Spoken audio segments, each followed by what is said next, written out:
مقامی اخبار میں مومن کانفرنس کو ہم لوگوں نے دوبارہ زندہ کیا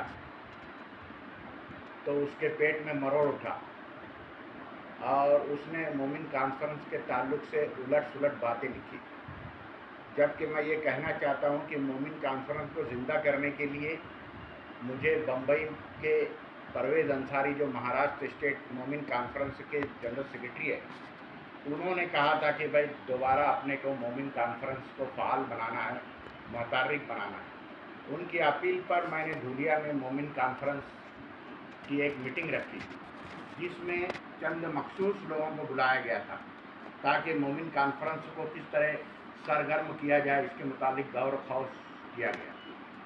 سبھی مومن برادری کو اس میں نہیں بلایا گیا تھا۔ اس اخبار نے لکھا ہے کہ اس میں اغوا، سردار اور لوگوں کو نہیں بلایا گیا۔ تو میں کہنا چاہتا ہوں کہ مومن کانفرنس جو ہے وہ ایک سیاسی اور سماجی تنظیم ہے۔ مومن کانفرنس کا مقصد یہ ہے کہ کسی بھی پارٹی کی حکومت پر دباؤ بنا کے مومن برادری کی جو صنعتی، سماجی اور سیاسی مسائل ہے اس کو حل کرنا اس کا کام ہے، نہ کہ پنچایت طلاق اور سرداری اور پنچایت نظام میں مداخلت کرنے کا ان کا مومن کانفرنس کا ایسا کوئی ارادہ نہیں ہے۔ اس لیے اغوا، سردار وغیرہ کو ہم نے نہیں بلایا، لیکن اگلی جو دسمبر یا جنوری میں مومن کانفرنس ہوگی بڑی، جو اجلاس دھولیے میں ہوگا، اس میں ہم اغوا، سردار اور پنچایت کے تمام لوگوں کو بلائیں گے۔ مومن کانفرنس کا کام مسلمانوں کی تعلیمی ترقی، سماجی ترقی اور سیاسی مسائل کو حل کرنے پر زور دیتی ہے۔ اس اخبار نے لکھا ہے کہ مومن کانفرنس الیکشن لڑے گی، تو میں یہ بتا دینا چاہتا ہوں کہ مومن کانفرنس کسی بھی حالت میں الیکشن نہیں لڑتی ہے۔ مومن کانفرنس ایک غیر سیاسی تنظیم ہے، جس طرح جمعیت العلماء ہے اسی طرح مومن کانفرنس بھی ہے۔ مومن کانفرنس کا ورکر کسی بھی پارٹی میں رہ سکتا ہے۔ مومن کانفرنس کا کام یہ ہے کہ جو بھی حکومت آئے گی اس پر دباؤ بنا کے اس مسلمانوں کے، خاص طور پر مومن برادری کے سیاسی، سماجی مسائل کو حل کرنا ہمارا کام ہے۔ تو اخبار مذکور نے جو جھوٹی باتیں مومن کانفرنس کے تعلق سے لکھی ہے، وہ مومن کانفرنس کی تحریک سے بوکھلا گیا ہے اور الٹ سلٹ باتیں اس نے لکھی ہے۔ میں اتنا ہی کہنا چاہتا ہوں کہ یہاں پر جتنی بھی اردو اسکولیں ہیں، وہ اردو اسکولوں کے قیام کے لیے مومن برادری نے اپنا تن، من، دھن سب کچھ قربان کیا ہے۔ آج وہ لکھا ہے کہ یہ اپنے تعلیمی اداروں میں الٹ سلٹ کام کرتے ہیں، اس کو اس لیے چھوٹنے کے لیے مومن کانفرنس کو یہ سرگرم کرنا چاہتے ہیں۔ تو میں کہنا چاہتا ہوں کہ خاص طور سے ہماری اینگلو اردو ہائی اسکول میں تو کوئی بھی غیر قانونی کام نہیں ہوتا ہے۔ جتنے بھی ٹیچر لگائے گئے وہ جو ریٹائر ہوئے ان کی جگہ پہ لگایا گیا ہے۔ ہمارے یہاں ایسا کوئی غیر قانونی کام ہوتا نہیں ہے۔ اور آج میں بولنا چاہتا ہوں کہ اینگلو اردو ہائی اسکول اور انجمن ارشاد تعلیم گئے 70 سالوں سے قائم ہے۔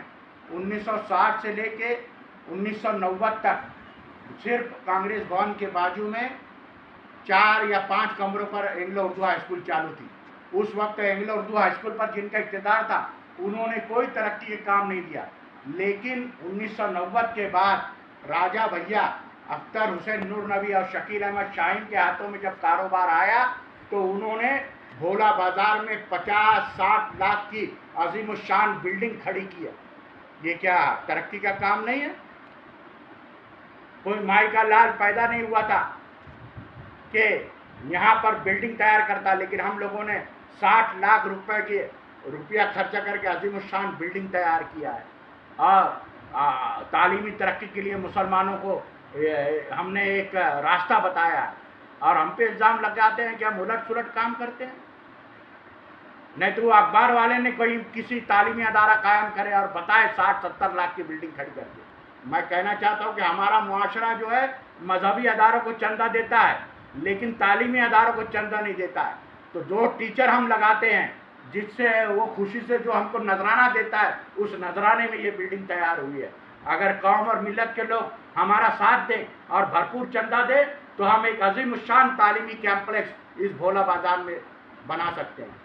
رہ گئی بات کہ بھائی ہم الٹ سلٹ کام کرتے ہیں، تو جس اخبار والے نے لکھا ہے کہ ہم الٹ سلٹ کام کرتے ہیں، میں پوچھنا چاہتا ہوں اس اخبار والے پہ خود مادھو پورے کے نوجوان الزام لگاتے ہیں کہ اس نے الہی تنظیمی ادارے کی جو سرکاری گرانٹ آئی تھی 20 لاکھ روپیہ وہ کھا گیا۔ اس اخبار والے نے جو مچھی مار سوسائٹی بنائی ہے، ہر سال مچھی مار سوسائٹی کے نام پر جو سرکاری گرانٹ ملتی ہے 50,000، 1 لاکھ، 1.5 لاکھ، 2 لاکھ روپیہ، وہ سب پورا کی پورا وہ کھا جاتا ہے۔ ایسا مولوی گنج میں عام لوگ ایسا الزام لگاتے ہیں، اور مچھی مار سوسائٹی کے بہت سارے ممبران نے ایسا الزام لگایا ہے۔ اور جس اخبار والے نے ہمارے تعلق سے الٹ سلٹ باتیں لکھی ہے، وہ اخبار والے کو میں کہنا چاہتا ہوں کہ بھائی آپ اپنے گریبان میں جھانک کر دیکھو، سوپ تو سوپ چھاچ بھی بولے جس میں 72 چھید، جب تمہارے میں 72 چھید خود ہے تو ہمارا منہ کھلوانے مت لگاؤ۔ ہم جس دن باہر آ جائیں گے اس دن تم پترکاریتا کے لائق بھی نہیں رہو گے۔ میں کہنا چاہتا ہوں اگر اس کے بعد بھی اس نے زبان کھولی تو میں ایک عام جلسہ عام لے کر تمام باتیں عوام کے سامنے رکھوں گا۔ مومن کانفرنس کسی بھی طرح سے کوئی الیکشن نہیں لڑتی ہے۔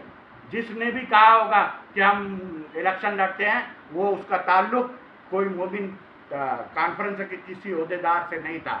میں ظاہر طور سے بولنا چاہتا ہوں کہ مومن کانفرنس ایک سماجی، سیاسی اور تعلیمی تنظیمی ہے۔ یہ اس کے ورکر کہیں بھی الیکشن نہیں لڑتے ہیں اور کسی طرح کا کوئی حصہ نہیں لیتے ہیں۔ ہاں، مومن کانفرنس کسی بھی پارٹی کی حکومت آتی ہے تو اس پر دباؤ بنا کر مومن برادری اور خاص طور سے مسلمانوں کے تعلیمی ترقی اور سماجی کام کا انجام دیتی ہے۔ میں یہ صاف طور سے کہنا چاہتا ہوں۔